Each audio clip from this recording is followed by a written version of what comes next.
ఏది చేసినా కూడా చెయ్యొద్దు, మేము అడ్డం పడతాం. ఏం విధానం అధ్యక్ష ఇది?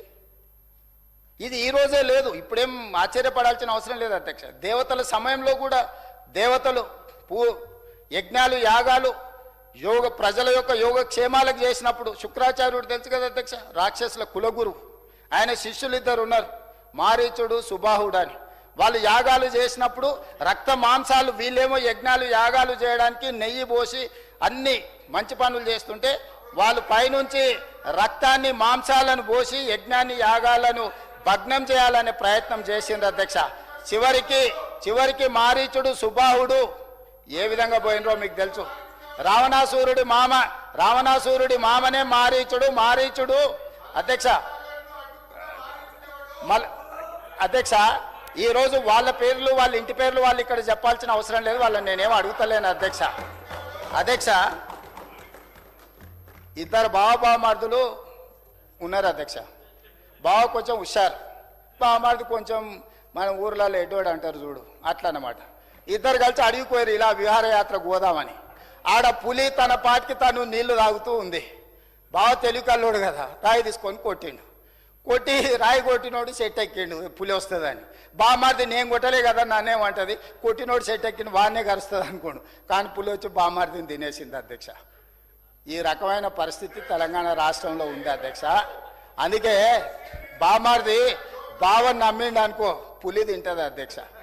కాబట్టి దయచేసి పరిస్థితిని కొంత అర్థం చేసుకుంటే బెటర్ అధ్యక్ష.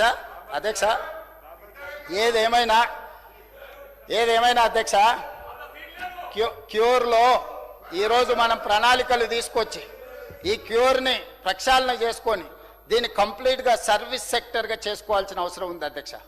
ఈరోజు ఢిల్లీ నగరాన్ని మనం చూసినాం, పొలిటికల్ క్యాపిటల్, కానీ అక్కడ కాలుష్యం వల్ల పాఠశాలలకు సెలవులు, కళాశాలలకు సెలవులు, ప్రభుత్వ కార్యాలయాలకు సెలవులు, పార్లమెంటుకు సెలవులు ఇచ్చే పరిస్థితి వచ్చింది.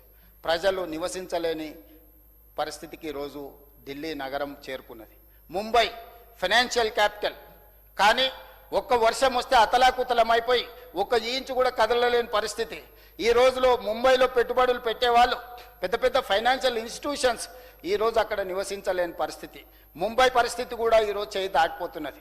అదేవిధంగా బెంగళూరు ఐటీ క్యాపిటల్, ఈరోజు బెంగళూరులో ఉండే చాలా సంస్థలు ఈరోజు హైదరాబాద్ నగరానికి రావడానికి ఆసక్తి చూపిస్తున్నాయి.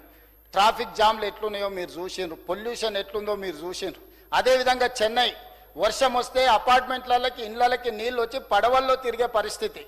ఈ 4 మెట్రోపాలిటన్ నగరాలను చూసిన తర్వాత హైదరాబాదు నగరాన్ని మనం రక్షించుకొని కాలుష్యం నుంచి కాపాడుకొని మారుతున్న వాతావరణ పరిస్థితులను అంచనా వేసుకొని కోవిడ్ తర్వాత జరిగిన విపరీతమైన పరిణామాలను క్లైమేట్ చేంజెస్ను అర్థం చేసుకొని హైదరాబాదు నగరాన్ని పునరుద్ధరించుకోవాలనుకున్నాం అధ్యక్ష.